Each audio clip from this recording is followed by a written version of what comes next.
कुर्बान अली के आदमी गुलाम को पकड़कर रस्सियों से बांध देते हैं और सुंदरी को अलग कमरे में बंद कर देते हैं।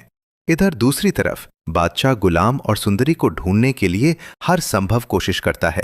फिर बादशाह अपनी फूफी खुर्शीद से कहता है, ये वट्टी सट्टी का रिश्ता है जिसमें जानदार की बहन को आशिक अली से इश्क हुआ था और अब बदले में जानदार के बेटे को आशिक अली की बेटी से इश्क हुआ है।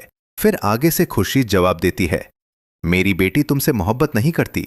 इसके बाद बादशाह कहता है, लेकिन मैं बादशाह मेहर अली तो उससे मोहब्बत करता हूं। इसके बाद बादशाह जावेद को कॉल करता है और कहता है, मैंने तुम्हें एक काम दिया था और तुमने वो भी नहीं किया। तुम एक लड़की का पता नहीं लगा सके। मैं तुम्हें कुछ डिटेल्स भेजता हूं, तुम तुरंत डीएसपी को बताओ। फिर बादशाह बताता है कि जब सुंदरी गायब हुई है तो उसके साथ दाई अम्मा भी थी। इसके बाद जावेद कहता है, ठीक है बादशाह सरकार, मैं अभी पता करवाता हूं। फिर जावेद दाई अम्मा की लोकेशन ट्रेस करवाता है, जिसके बाद डीएसपी बताता है कि गुलाम और सुंदरी को कुर्बान अली ने किडनैप करवाया है। यह सुनकर बादशाह बहुत गुस्सा हो जाता है और सीधे कुर्बान अली के पास जाता है और उससे पूछता है, बताओ तुमने सुंदरी और गुलाम को क्यों किडनैप करवाया। इसके बाद कुर्बान अली भोले बनने की एक्टिंग करता है और कहता है, मुझे नहीं पता। फिर बादशाह कुर्बान अली के सिर पर पिस्टल तान देता है और कहता है, सच सच बताओ, गुलाम और सुंदरी कहाँ हैं, नहीं तो मैं अभी तुम्हारी जान ले लूंगा।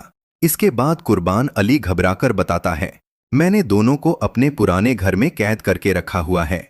इसके बाद बादशाह तुरंत वहां जाता है और सुंदरी को देखकर राहत की सांस लेता है, लेकिन सुंदरी बादशाह को अपने सामने देखकर बहुत घबरा जाती है। फिर बादशाह सुंदरी का हाथ पकड़कर जबरदस्ती उसे अपने साथ ले जाने लगता है, जिस पर सुंदरी बादशाह को थप्पड़ मारती है और कहती है, तुम मुझसे शादी करने के लिए इस हद तक गिर जाओगे, मैंने कभी सोचा भी नहीं था। इधर दूसरी तरफ गुलाम भी इन दोनों की बातें सुन लेता है और कहता है, सुंदरी भगवान तुम्हारी रक्षा करे। फिर बादशाह सुंदरी को घसीटकर ले जाने लगता है कि अचानक गुलाम अपनी रस्सियां तोड़ देता है और पिस्टल उठाकर बादशाह के सिर पर तान देता है।